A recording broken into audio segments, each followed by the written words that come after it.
नमस्कार दोस्तों।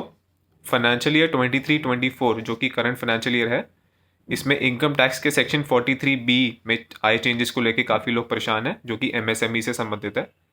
अगर आप भी उनमें से एक हैं तो इस वीडियो को आखिरी तक देखिएगा, आपके सारे डाउट्स क्लियर किए जाएंगे। तो सबसे पहले समझते हैं कि इसमें कौन कौन लोग कवर्ड है।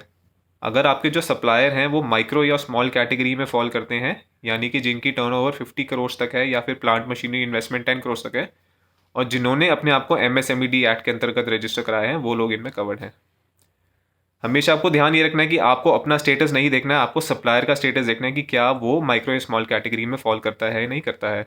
अब इसके हम दो बारीकियां समझते हैं कि क्या ये ट्रेडर पर एप्लीकेबल है और क्या हमें अपनी सारी पेमेंट्स 31 मार्च तक करनी है। तो अगर आपका सप्लायर माइक्रो या स्मॉल कैटेगरी का है और वह मैन्युफैक्चरर या सर्विस प्रोवाइडर है तो ही आप पर ये क्लॉज एप्लीकेबल है। अगर आपका सप्लायर ट्रेडर है तो आप पर ये क्लॉज एप्लीकेबल नहीं है। ट्रेडर्स को फैसिलिटी दी गई थी रजिस्ट्रेशन के लिए, सिर्फ लोन फैसिलिटीज़ के लिए, और उन्हें जो एनआईसी कोड्स हैं वो दिए गए थे 45, 46, 47। तो आप अपने सप्लायर का एमएसएमई सर्टिफिकेट ज़रूर देखिएगा। अगर उसमें कैटेगरी ट्रेडर है तो आप पर ये लागू नहीं है, आपको घबराने की ज़रूरत नहीं है। दूसरी बात, ऐसा नहीं है कि आपको अपने सारे जो पेमेंट्स हैं वो 31 मार्च तक क्लियर करने हैं। अगर आपका यानी बायर और सप्लायर का अगर कोई भी कॉन्ट्रैक्ट नहीं है तो उसमें 15 डेज़ का टाइम लिमिट होता है पेमेंट का। अगर आपका कॉन्ट्रैक्ट है तो that can not exceed 45 days from the date of invoice. सरल शब्दों में, अगर आप 45 दिन के अंदर पेमेंट करते हैं, चाहे फाइनेंशियल ईयर बदल भी जाए तो भी आपको डेट ऑफ इनवॉइस वाले साल में ही आपको खर्चा अलाउ होगा।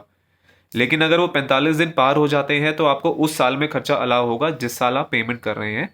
इसको एग्जाम्पल से समझते हैं कि अगर आपने कोई परचेज करी है अप्रैल 23 में और अगर आप पेमेंट करते हैं मार्च 24 में भी, चाहे आपने पूरे 12 महीने बाद पेमेंट करी, क्योंकि 45 दिन तो पार हो गए, लेकिन क्योंकि आपने सेम फाइनेंशियल ईयर 23-24 में ही पेमेंट कर दी है तो आपको इसी साल खर्चा अलाउ हो जाएगा।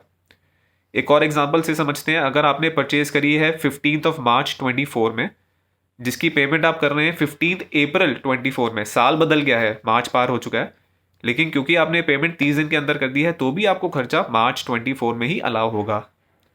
लेकिन अगर आपने इसी बिल की पेमेंट करी है सपोजली 15 मई में, यानी 60 दिन पार हो चुके हैं, 45 दिन क्रॉस हो गए हैं, तो आपको ये खर्चा अलाउ 23-24 में नहीं होगा और ये खर्चा आपको 24-25 में नेक्स्ट ईयर अलाउ होगा।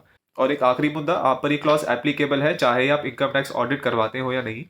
लेकिन अगर आप प्रिजम्पटिव इनकम सेक्शन 44AD के अंतर्गत अपनी रिटर्न भरते हैं तो आप पर ये क्लॉज लागू नहीं है। आशा करते हैं कि आपके डाउट्स काफ़ी क्लियर हुए होंगे।